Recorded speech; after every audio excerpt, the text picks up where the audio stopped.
When I inherited the land, I honestly thought I was inheriting peace. 120 acres of wild, tangled North Georgia woodlands skirting the Coosawattee River, the kind of place that looks exactly like it sounds. Quiet, stubborn, full of stories you can almost hear if you listen close. My uncle Raymond passed last fall, and with no kids of his own, the whole thing landed in my lap like a surprise bequest from the universe, or maybe a joke.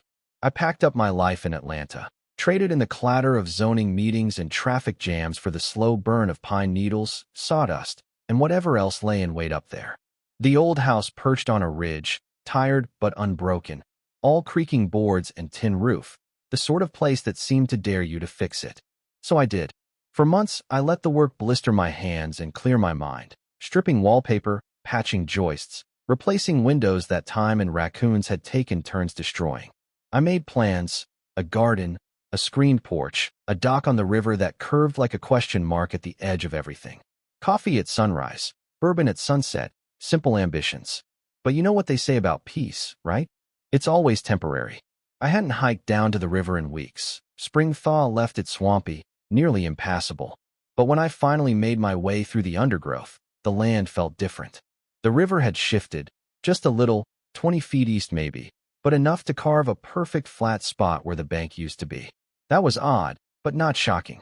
Rivers move. What stopped me cold were the tire tracks. Deep, fresh, and way too wide for an ATV. Work trucks, at least two. I followed the tracks right to a brand new metal shed. Light gray siding, fake wood trim, the whole thing sitting square on a fresh slab of concrete. Padlocked. No sign, no note, no explanation, but I knew those colors. HOA. Just like the development up the hill. So there I stood, blinking at this corporate outpost parked in my woods. At first I thought, maybe someone screwed up. Wrong address, dropped the wrong unit, whatever. But I circled the shed and saw the grass still rolled flat behind it, mud still damp.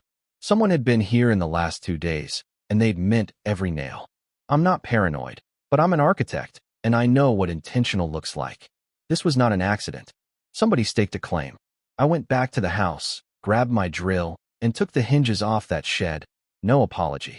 Inside, boxes packed floor to ceiling, all labeled.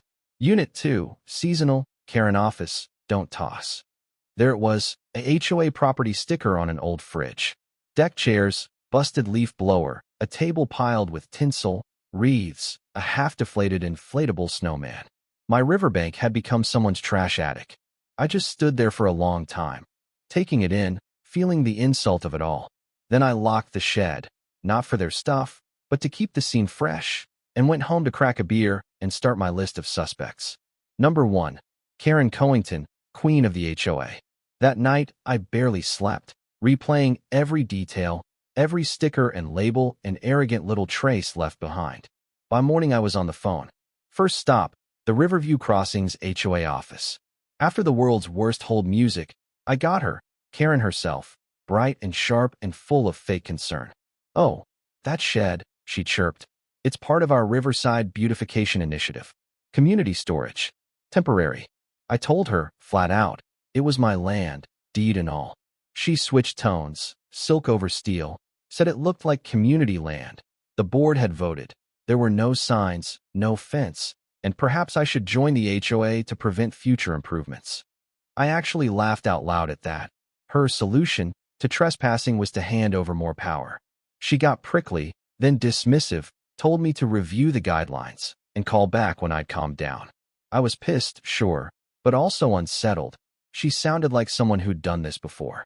That afternoon, I checked the shed again for any permits, signs, anything. Nothing. Just the same smug box. Then a pickup rolled up, and a nervous middle-aged guy unloaded more boxes. "Karen sent me," he said. "Community green zone." I told him, plain as day, it was private land. He looked uncomfortable, said he was just the delivery guy, and left. I let him, but documented everything. Photos, plates, timestamps, the works. By sundown, I had a digital folder labeled Shed Gate. The next morning, I parked outside the county records office with my petty revenge folder and a coffee strong enough to peel paint. Asked the clerk for any permits on riverbank structures. He blinked, checked, and said there was a denied permit, community storage, on non-HOA land. Filed by one Travis Coington. Nephew, I guessed. I took copies, called a surveyor, Dennis, and by noon the next day, I had GPS coordinates, drone photos, maps, shed sitting a solid 91 feet inside my line. That afternoon I got Lou, my lawyer, on the phone. Sent him everything. This is a lawsuit waiting to happen, he said. Want me to draft the notice? Not yet, I told him. I wanted them to confess. Lou snorted, called me an optimist. I wasn't. I was setting a trap. That night I returned to the shed, GoPro strapped on, documenting every detail. More boxes inside now, labeled our VC Budget 2022, Vendor Confidential. This was no longer a junk pile. It was a ticking time bomb of records nobody wanted public. I locked it up, knowing the sheriff would soon have the only key.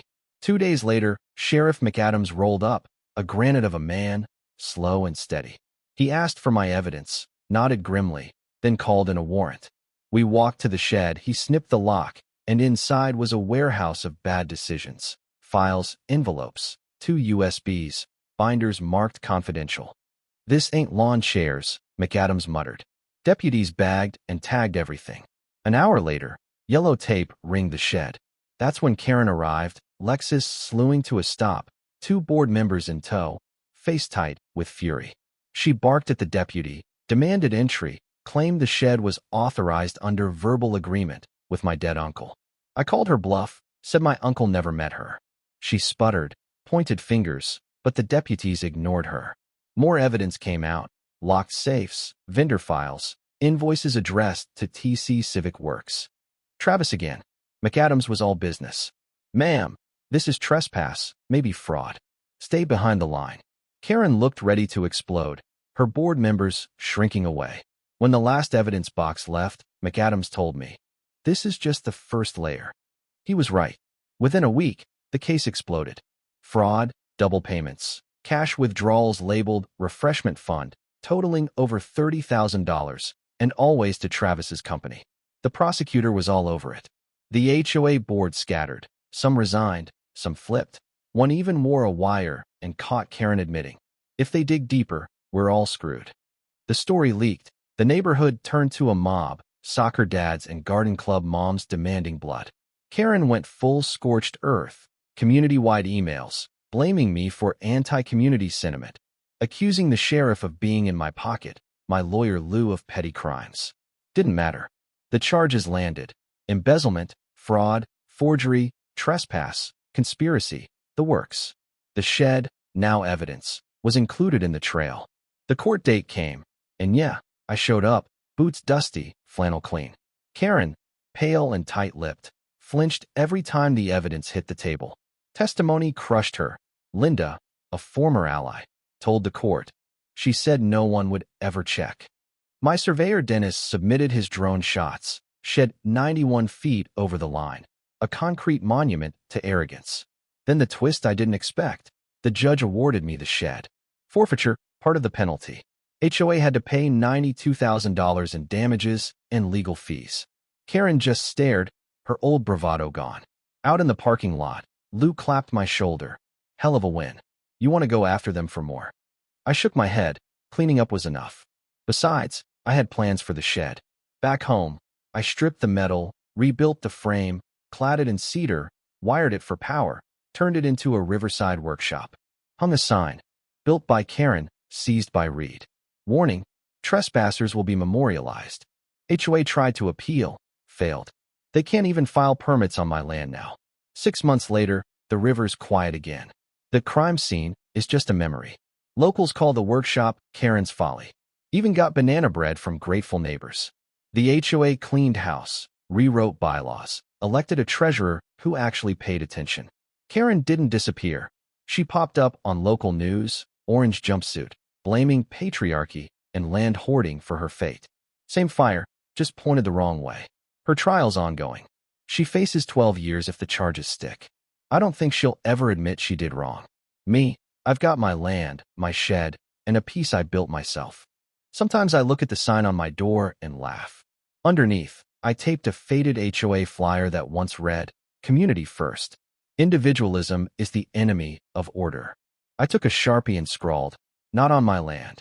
Let me know Was I right to fight back, or did I go too far?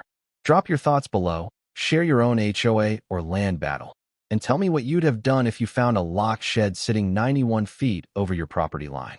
I want to hear your stories. Justice is a team sport, you know what I mean?